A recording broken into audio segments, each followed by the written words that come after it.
China. It's still communist China.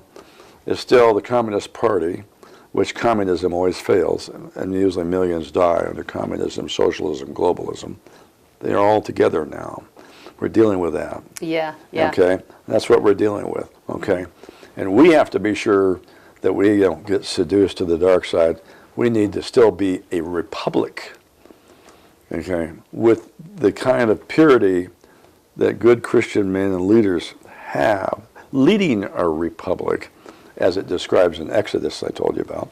And we have to have purity in order to have, and I talk about the Bible being taught in the educational systems and all this stuff. We have to get back to that, or you will have lots of riots in the streets. Yeah. So anyway, but anyway, the bottom line is that, so what do we do?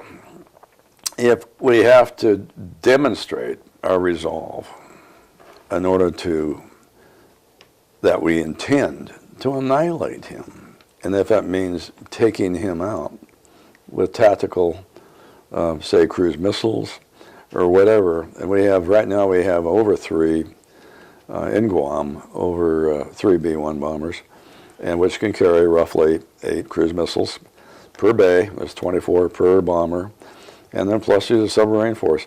So you can annihilate a great deal of North Korea in very short order, less than the size of Oregon. You understand what I'm saying? Mm-hmm. Very short order. You've got about 9 houses. You can annihilate those houses. You may be in one of those houses. But once that happens, it begins to topple. And if China decides to come in, which would be to their very much destruction, okay, they would starve. Okay, and you have to understand. So China does not want this to happen. So, but you're still postponing. Now you got China out in the islands, setting up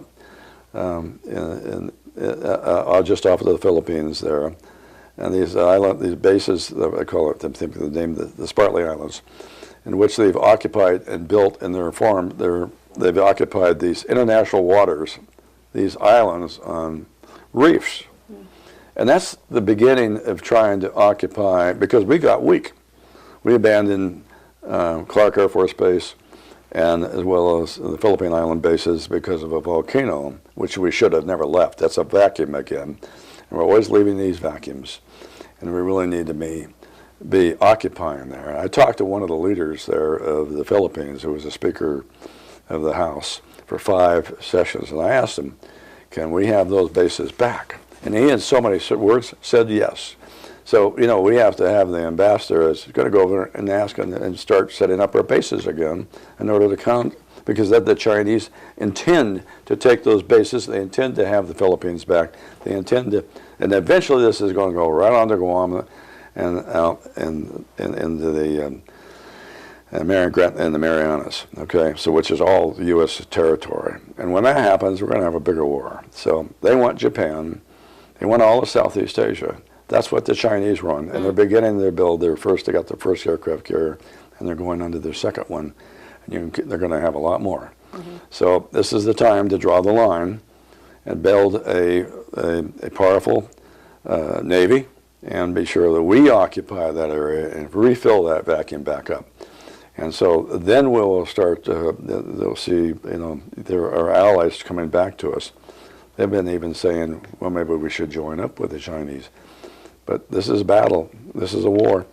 And we need to take a strong position. And so, well... Undeclared war, I might add. Against North Korea. North Korea and the Chinese, which basically you're always going to be at war with the Chinese. Uh-huh. But it's going to be a political war. Yeah. It's an undeclared war. Mm-hmm. And, in Vietnam, I called it the domino theory, where these countries, it always fails. Socialism, globalism, communism always fails. Mm-hmm.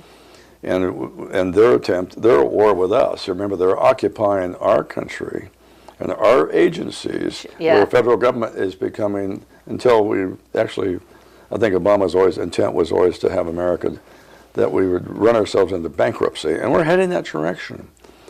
If we don't realize that the federal government has no business in doing anything but interstate commerce and national defense. Mm-hmm. Okay, that's what the federal government was supposed to be doing in the beginning. And the states were to have the power, and the people were to have the power over the states. And that's where we need to be.